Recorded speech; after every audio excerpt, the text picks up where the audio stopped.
Bienvenidos a todos. Estamos, como sabéis, tratando todos juntos el Sermón del Monte. Hoy estamos en el tercer capítulo. Vamos a seguir profundizando en todo el mensaje que Jesús nos aporta. Ya sabéis que es el primer mensaje extraordinario que Jesús comparte con nosotros. Vamos a introducirnos un poquito en el tema 3 y vamos, como decía, a saber quiénes son los portadores del mensaje.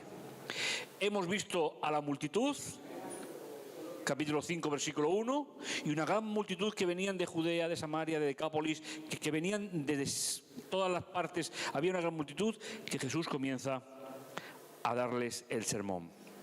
Pero el sermón, ¿a quién va dirigido?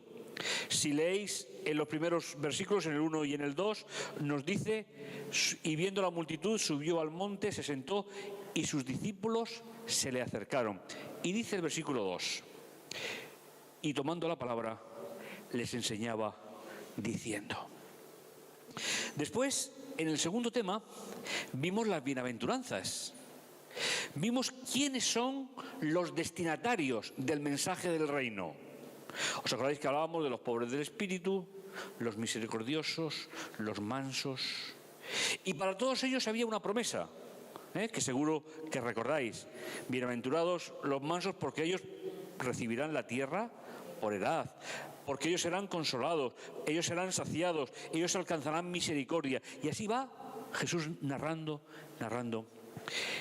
En el tema de hoy, que se compone de dos secciones, los versículos del 13 al 16 y del 17 al 20, tenemos otras dos secciones en las cuales Jesús va a tratar dos temas, como prácticamente haremos todos los días, según la extensión, lógicamente, de los textos que vayamos a leer. Si os acordáis, simplemente por ver un esquema global del sermón, había una introducción, lo hemos visto, los versículos del 1 al 2, del 3 al 6 son las observaciones de quiénes son los destinatarios del mensaje del Sermón del Monte, y ya empezamos en el día de hoy, a partir, prácticamente terminaremos un poquito aquí con unos versículos, pero luego ya empezaremos las más excelentes cualidades de los seguidores de Jesús, que será la parte más grande, más importante del sermón, y que nos llevará diferentes momentos para poder reflexionar en ello. Pues bien, vosotros sois la luz del mundo. Lo tenemos, los versículos que tenemos aquí, que podamos ver, del 13 hasta el 16. Que os invito, los que tenéis la Biblia, tanto los que están aquí como los que nos ven por internet, que podamos seguir la lectura. Mateo capítulo 5, versículos del 13 al 16. Aquí Jesús cuenta dos pequeñas parábolas. Comienza hablando a través de dos parábolas sencillas, pero muy importantes. Y vamos a ver cómo Jesús, en el centro de la estructura, dedica a decir que ellos son la luz del mundo. Vamos a situarnos, como hacemos en cada programa. Vamos a ver un poco lo que nos dice en el texto. Dice: vosotros sois. ¿Quiénes son esos vosotros? El texto se dirige directamente a los discípulos. Vosotros sois, y a continuación, después de presentar, como decíamos en el programa anterior, de presentar los destinatarios, los bienaventurados, ahora hay un mensaje que va directamente dirigido a los discípulos. ¿Qué es un discípulo? ¿Sabéis? La palabra discípulo prácticamente en el Antiguo Testamento no se emplea. En la Biblia hebrea no aparece. Pero en la literatura judía sí. El discípulo es el que sigue voluntariamente a un maestro y pone en práctica lo que el maestro le enseña. Así que el contexto es totalmente el que Jesús quiere, no solo con la multitud, que son los que representan a las multitudes que van a recibir el mensaje de salvación, sino que también tenemos un mensaje que va dirigido directamente a ¿quién? A los discípulos. Y la pregunta que me gustaría dejar en el aire, no para contestar ahora mismo, es: ¿solamente Jesús cuenta con los 12 discípulos que tenía entonces, o siempre ha habido un grupo de discípulos de Jesús que, escuchando al Maestro, que escuchando sus instrucciones, deciden ponerlas en práctica? Pues vamos a ver un poco qué es lo que Jesús les va a decir, qué es lo que Jesús les va a mostrar. Y dice: vosotros sois. El antecedente es el versículo 1 y el versículo 2, los discípulos. ¿A quién tienen que dirigirle el mensaje? A los bienaventurados, a los que reciben el mensaje de salvación. Y Jesús pone, como os decía, dos pequeñas parábolas. La primera dice: vosotros sois la sal de la tierra. Es un ejemplo que Jesús va a decir que son los discípulos. Y fijaos, después Jesús va a explicar en ese versículo 13: mas si la sal se desvirtúa. ¿Sabéis? Hay una larga tradición de interpretaciones sobre este versículo, porque la sal nunca pierde el sabor. Nunca. Siempre lo mantiene. Pero tal vez Jesús, y repito, los especialistas no se ponen de acuerdo en esta historia, tal vez Jesús se hacía eco de un tipo de sal que se sacaba del mar de Galilea, que era bastante diferente a la que podemos conocer en el mundo moderno, y que esa sí que perdía, en cierto modo, sus características. Vosotros sois la sal de la tierra. Mas si la sal deja de actuar como tiene que actuar, ¿cuáles son las consecuencias? Es decir, si el discípulo deja de actuar como tiene que hacerlo, ¿cuáles serían las consecuencias? Pues el versículo continúa diciendo: ya no sirve para nada y es echada en la calle. ¿Y qué pasa en la calle? ¿Quién la pisotea? Pero en la parábola tiene un sentido especial. Si se echa a la calle y la pisan los transeúntes, ¿qué significa?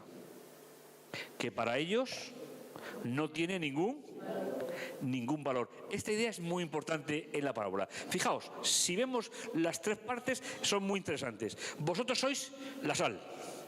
Si la sal deja de ser o de tener sus características, ¿qué pasa con ella? Es echada a la calle y los destinatarios, ¿qué hacen con ella? La pisotea. Es una parábola. Y al ser una parábola, siempre tiene una aplicación espiritual. Ya sabéis que Jesús era un especialista en parábolas.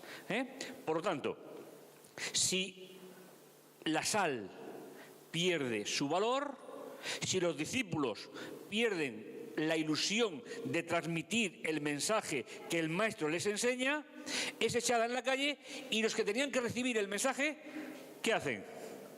La pisotean. ¿Os dais cuenta? Es una idea muy bonita la que tenemos aquí en esta sección del texto. Pero Jesús va a utilizar una segunda parábola, pequeñita, pero también muy importante. La tenemos en el versículo 14, donde dice: vosotros sois la misma composición, a las mismas personas, a los discípulos, a los seguidores del Maestro. No solo somos la sal, sino que también somos la luz. Y esta parábola es un poquito más larga.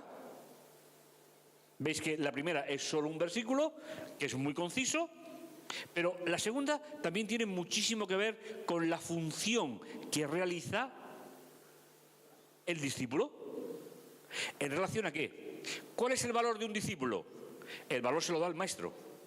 El discípulo nunca tiene valor en sí mismo, sino se lo da la enseñanza del Maestro y la misión que el Maestro le otorga.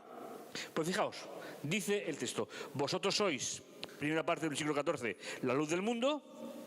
Y dice: no puede ocultarse una ciudad situada en la cima de una montaña. No puede. Es una afirmación de Jesús, Jesús está afirmando: no puede. Sin embargo, fijaos lo que dice el versículo 5. Por tanto, si una ciudad no se puede ocultar encima de una montaña, tampoco se puede ocultar ¿qué? Una luz. Nosotros estamos muy acostumbrados a ciudades muy iluminadas. Pero en la Palestina del siglo I, cuando el sol caía, prácticamente las actividades se terminaban. ¿Os imagináis en una oscuridad profunda lo que significa una luz de un candil? Se ve. Y se ve desde muy lejos. Pues esa es la idea que Jesús está dando en esta segunda pequeña parábola. Jesús dice: ni tampoco se enciende una lámpara y se la pone en el lugar apropiado. ¿Para qué? Para ponerla debajo de una olla. Vuestras versiones ponen un término muy raro, que hoy no se utiliza. Hoy no se utiliza. Hoy un joven no sabría lo que significaría esa palabra. Almud, una olla. ¿Lo habéis pensado alguna vez? No se enciende una lámpara para taparla. Una olla. Una olla de barro, cocido de la época. Es decir, el instrumento de cocina que tendría que iluminar no se le pone encima para que deje de tener luz. Son parábolas muy pequeñitas, pero son muy profundas en cuanto a la realidad del discípulo. Y Jesús dirá: para que alumbre todos los que están en la casa. Es decir, el discípulo no recibe el mensaje del maestro para quedárselo para él, para taparlo, para envolverlo y que no llegue a los demás. ¿Quiénes son los demás? Aquellos que en la parábola pequeñita del principio son los que pisotean la sal inconscientemente, pero la pisotean. Y finalmente tenemos una exhortación por parte de Jesús, una exhortación preciosa en el versículo 26. Así brille vuestra luz delante de ¿quién? De los hombres. Jesús hace una exhortación. Así brille vuestra luz delante de los hombres. ¿Para qué? Para que sean vuestras buenas obras y ellos hagan ¿qué? Glorifiquen. Fijaos, aquí hay una idea que para mí es muy interesante. Y es una pregunta que me parece muy recurrente. ¿Qué visión tendrán de Dios las personas que no conocen a Dios todavía? La que le demos nosotros. Hay infinidad de textos en la Biblia en los cuales hay personas que llegan a conocer a Dios por el testimonio de un creyente. Si yo muestro a un Dios mutilado, ¿qué sentido tendrán de ese Dios las personas que lo conocen a través de mí? La imagen que yo doy de él. Por lo tanto, el texto es un texto muy significativo. Y dice: para que los hombres glorifiquen a vuestro Padre que está en los cielos. ¿Y a quién le ha encargado Jesús esa misión? A los discípulos. Con dos pequeñas parábolas. Hacemos un pequeño resumen para acabar esta primera parte del texto. Sois la sal de la tierra. Si perdemos la opción de compartir con otros, es decir, de salar, de compartir el sabor con otros, la sal es echada a la tierra y los que tenían que ser los destinatarios terminan pisándola. Pero además no se enciende una luz en una ciudad sin luz para ser tapada, sino para que pueda ser iluminada toda la casa en la cual viven. Veis que los ejemplos son muy prácticos. El mundo, la casa, los habitantes, los seres humanos, en la parábola tiene diversidad de significados y todos ellos muy interesantes. Y finalmente la exhortación es: para ser un buen discípulo, tiene que brillar la luz que hay en nosotros, que viene de parte del Maestro. Luz, si me permitís, sabiduría, conocimiento de lo que el Maestro enseña a sus alumnos. Podría ser una forma de interpretar un poco así la parábola. Pues así alumbre vuestra luz delante de los hombres. ¿Para qué? Para que ellos tengan un conocimiento de Dios exacto y puedan glorificar a ese Dios. Mis queridos amigos y hermanos, esta pequeña, dos parábolas juntas que nos hablan de la misión del discipulado. Y si pasamos a la siguiente, seguramente hubo personas que se pusieron un poco nerviosas con lo que Jesús estaba diciendo. Porque lo que viene a continuación es una afirmación que teóricamente no tendría que hacerse. ¿Es que ha dicho Jesús algo que vaya en contra de alguna creencia? Sin embargo, fijaos, la sección que vamos a ver ahora, del 17 al 20, muy conocida por todos vosotros, por cualquier lector del Evangelio de Mateo, está dicha porque tiene una necesidad de explicar algo Jesús. Y me gustaría que la disfrutásemos. Aquí la tenemos. Y me gustaría que pudiésemos reflexionar en esta parte muy importante. Y si os fijáis, las palabras con las cuales Mateo continúa es porque hubo alguien o un grupo o la multitud que se pusieron nerviosos por lo que Jesús había dicho. Tal vez nosotros estamos muy acostumbrados a leer el Evangelio, pero posiblemente aquella gente, la multitud, todavía no estaban muy seguros de la capacidad que tenía ese nuevo rabino, ese nuevo líder, de poder enseñar una doctrina de esta magnitud.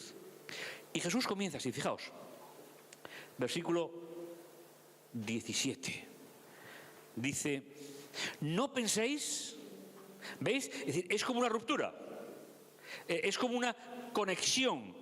¿Qué ha pasado entre el versículo 16 y el 17? Pues no lo sabemos, el texto no lo cuenta, pero algo ha tenido que pasar, alguna reacción, que no entendían el mensaje, tal vez los destinatarios no eran los apropiados para ellos, es decir, los indigentes de una sociedad son los destinatarios de un reino programado por un rabino. Es decir, aquí hay detalles que podemos medio extraer para decir, ¿por qué tiene que decir Jesús esto? ¿Por qué? Va dirigido a la multitud y a los discípulos, siempre. Son los primeros, siempre. Por lo tanto, Jesús dice, no penséis, es decir, por lo que acabo de deciros, las bienaventuranzas, que sois la sal, que sois la lámpara, no penséis que he venido a abolir, a quitar, a derribar. Y utiliza, mis queridos hermanos, una expresión que me gustaría que pudiésemos reflexionar. Dice, no penséis que he venido a echar abajo, que sería una traducción literal, ¿a echar abajo qué? La ley y los profetas. Una lectura rápida no nos permitiría ver el verdadero significado. Pero no olvidéis que Jesús es judío, que Mateo es judío y que la inmensa mayoría de los que estaban escuchando eran judíos. ¿Qué significa para un judío del primer siglo la expresión ley y profetas? Simboliza, habla del Antiguo Testamento al completo. Pero además, la parte que se utilizaba en la sinagoga. ¿Sabéis cómo se trabajaba la Biblia en la sinagoga? Se dividía la Biblia en porciones, con todos los puntitos, todos los puntos que tiene el texto. Se leía el texto primero de los 5 primeros libros y luego una parte de los profetas que explicaban normalmente esa parte. Por lo tanto, fijaos en la atención que Jesús va a prestar. No penséis que he venido a eliminar la Biblia.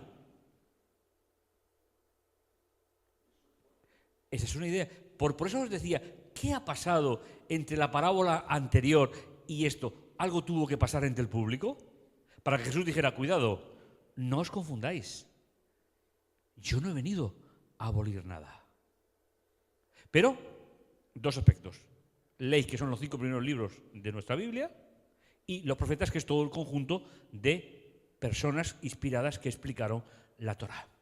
Pues bien, Jesús dice, seguimos leyendo el texto, dice: no penséis que he venido a abolir nuestra Biblia, no he venido a abolirla, sino a darle un cumplimiento. Y aquí es donde tenemos una de las claves para interpretar esta parte. La tradición judía del primer siglo entendía, y esto está en el contexto del Sermón del Monte y en el contexto del Evangelio de Mateo, entendía que Isaías 53, entre otros textos, se refería al pueblo de Israel. No se refería al Mesías. Es decir, los judíos llegaron a pensar que el Mesías sufriente de Isaías era el pueblo de Israel. Ahora Jesús les iba a presentar un mensaje diferente para su época. No el que escribió Isaías, sino diferente para su época. Por eso dice Jesús, de forma categórica, de forma importante: no penséis que he venido a abolir la Torá y los Neviín y los profetas, sino que he venido a darle el cumplimiento real. Y yo estoy convencido de que Jesús pudo decir algo más de lo que aparece en el texto, no para nosotros, sino para ellos.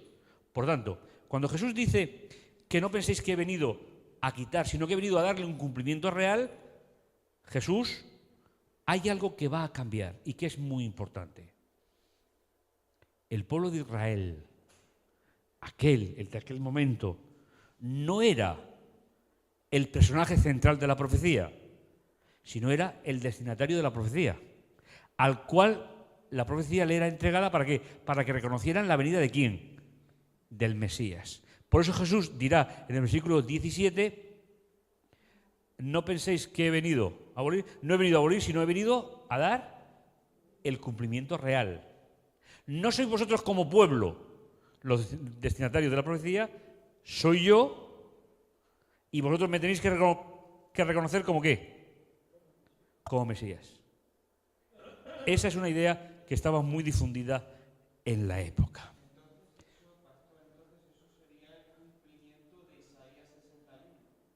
Y 53, es decir, el Mesías que vendría a resolver el problema. Pero ¿qué están pensando sus destinatarios?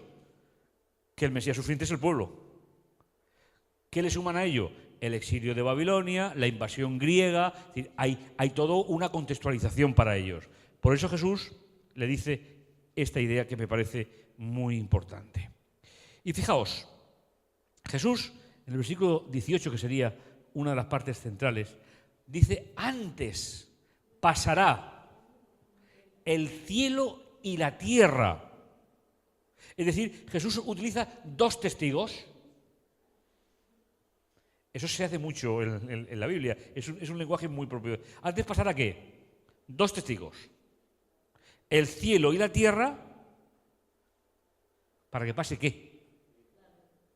Y el texto sigue diciendo, como bien tenéis ahí: antes que desaparezca la letra más pequeña del alfabeto hebreo, la iot es la más chiquitita, se escribe arriba, o una letra que se utilizaba para poner en medio de dos palabras que eran fonéticamente iguales, que sonaban de la misma forma: la J o la tilde. Y con eso separaban, cuando se leía el texto, dos palabras que fonéticamente eran iguales.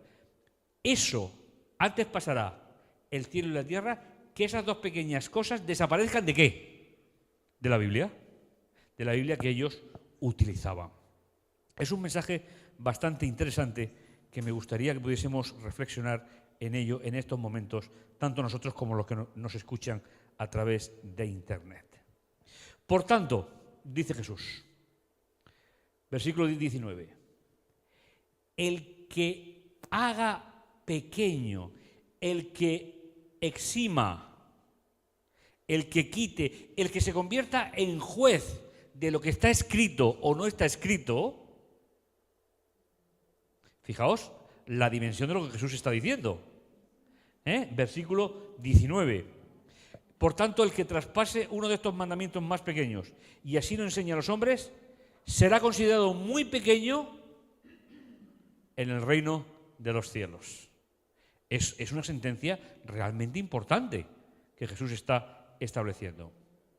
Y fijaos la dimensión y lo importante de lo que el maestro de Nazaret nos está diciendo.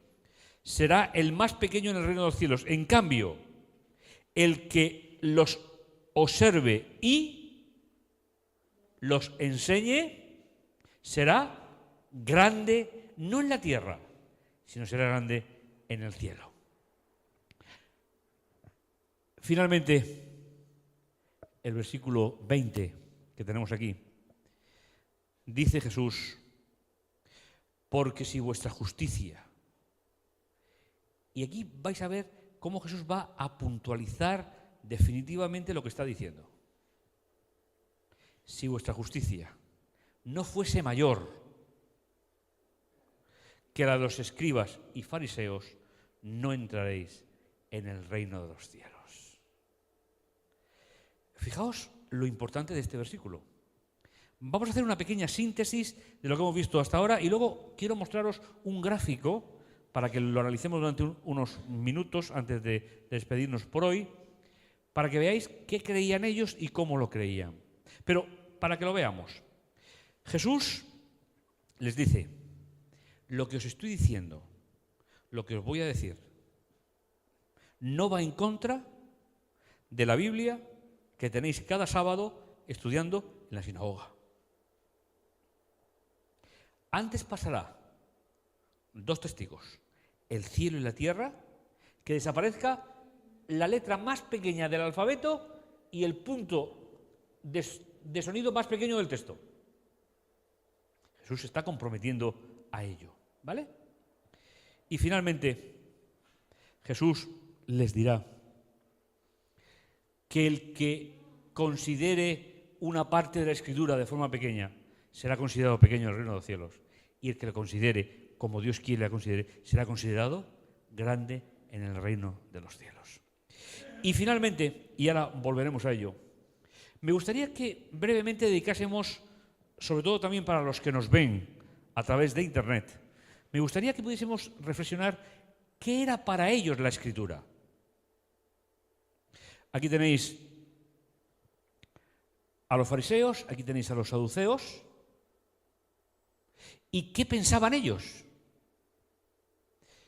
Fijaos, los fariseos pensaban que la Biblia escrita tenía que ser siempre explicada por un maestro. Es lo que se conoce como la ley oral judía, el gran problema del siglo I. El gran problema al cual Jesús se tiene que enfrentar. Pero entre ellos también estaban los saduceos, que solamente creían en los 5 primeros libros de la Biblia. No creían en los profetas, no creían en los escritos. Entonces, si miramos estos grupos, entendemos muchísimo mejor el mensaje de Jesús. Jesús, ¿qué dice para los que quitan cosas de la Biblia? Se pueden quitar de dos formas. Aquí están. Se pueden quitar cosas de la Biblia añadiendo una tradición oral que las explica de forma inconveniente. ¿Se está quitando el sentido del texto? Lo estás cambiando. ¿Se puede cambiar el texto si solamente se acepta una parte de la Escritura? ¿Es incompleto? Entonces, fijaos, si ahora volvemos a leer el último versículo, entenderemos más. Porque Jesús dice, si vuestra justicia no fuese más mayor que ¿quién? ¿Escribas? ¿Y? Sí, escribas y saduceos es el mismo. Escribas y fariseos. Unos quitan de la Biblia por la tradición oral, por la explicación de los otros hombres, y otros por no aceptar los primeros 5 libros, los profetas y los escritos. Les está dirigiendo su mensaje a personas que tienen sus propias concepciones del Evangelio. Y no olvidéis esta idea. ¿Se puede mutilar la Biblia por dar explicaciones que son contrarias a la Biblia? ¿O se puede mutilar la Biblia si no acepto un libro de ella? Por eso Jesús dice, si vuestra justicia, concepto de Dios, la justicia siempre es un regalo de Dios, siempre es una forma de pensar de Dios. Si vuestra justicia no es mayor que la de los escribas y fariseos, es decir, si no dejáis de interpretar la Biblia por vuestra forma y no aceptáis todos los libros de la Biblia, ¿no ha dicho anteriormente que antes pasara el cielo y la tierra que algo se ha cambiado de esa Biblia? Aquí tenéis la explicación de Jesús. Así pensaban los que estaban escuchando a Jesús, así pensaban los dirigentes religiosos de aquella época. Bueno, pero era una forma de entender la religión. Ya, pero por eso Jesús dice, no penséis que he venido a quitar nada, sino antes pasar del cielo a la tierra, que no se cumpla todo lo que tiene que cumplirse. ¿Y qué es lo que tiene que cumplirse según todo el Antiguo Testamento? Aunque ellos le llamasen de otra manera. La venida del Mesías. ¿O no habla Daniel del momento de la venida del Mesías? Daniel capítulo 9. ¿O no habla Isaías 53, Isaías, infinidad de capítulos, que vendría el Mesías sufriente a resolver los problemas del pecado de la humanidad? Cualquiera que quite de ese mensaje o lo aplique a otra cosa, será considerado muy pequeño en el reino de los cielos. Y si me permitís, podemos hacer una aplicación para nosotros. ¿Por qué no? Si nosotros tenemos una Biblia, la que tenemos en la mano, la que manejamos cada día, y tiene un mensaje de salvación para nosotros, y hay personas que están esperando recibir ese mensaje, ¿me queréis decir qué es lo que gano yo con quitar un libro, modificar el texto o darle un valor diferente a lo que el Señor tiene para nosotros? ¿Cómo seré considerado en el cielo? Como muy pequeñito.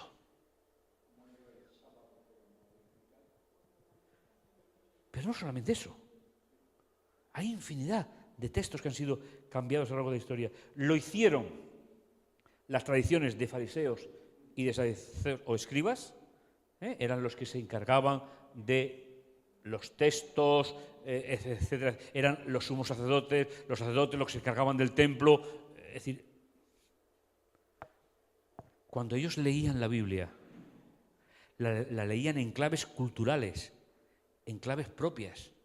Y ahora viene un rabino nuevo, un rabino diferente, que dice, no penséis que he venido a tirar, a invalidar, a cambiar el texto bíblico. Y antes pasará este planeta entero y el universo entero, que algo se ha cambiado de ese texto sin que todo se cumpla en mí como Mesías. ¿No os parece un mensaje interesante para nuestra reflexión? A mí me lo parece de todas, porque finalmente yo soy un discípulo nuevo, yo soy un discípulo joven de Jesús y estoy llamado a dar como la luz y la sal el mensaje a los otros que están esperando que le llevemos el mensaje de salvación, y no estoy autorizado a mutilar el texto ni a cambiar el texto. Hay que transmitirlo tal y como Jesús lo enseñaba. Y hemos visto que hay de dos formas de hacerlo. O aplicándolo a través de una tradición oral que cambia el sentido original, o mutilando y quitando libros que, porque no me gusten, porque no me sienta cómodo con ellos. No, el texto es muy sencillo. o una coma o una tilde, no estoy autorizado a hacerlo. Nosotros creemos en la inspiración de la Biblia. Por eso, a partir de ahora, en los siguientes capítulos que vamos a ver, e invitamos también a la audiencia que nos escucha, vamos a ver la propuesta de Jesús. Vamos a ver las diferentes cosas que Jesús nos va a ir enseñando, que se cumplían mal en su época y que posiblemente también en algún momento de la historia se pueda volver a repetir. Pero no olvidéis un detalle. Jesús vivió toda su vida, menos 40 días, en el primer pacto. Jesús no podía cambiar el pacto. Jesús no podía abolir la ley. No podía. Y no podía inducir a los demás a transgredirle la ley. Porque hasta Jesús no resucitó, el pacto estaba en vigencia. El del Sinaí, el que Dios le dio a Moisés. Esa idea hay que tenerla clara. Por eso, en las secciones posteriores que nos vienen, se oye mucho decir: oísteis que fue dicho, mas yo os digo. Vamos a ver cómo Jesús trata el texto bíblico, vamos a ver cómo Jesús trata la ley y los profetas, vamos a ver cómo Jesús trata la Biblia que tenían entonces. Os invito para el próximo programa, que el Señor os bendiga y os guarde, y no olvidéis ni una jota ni una tilde. Nos vemos.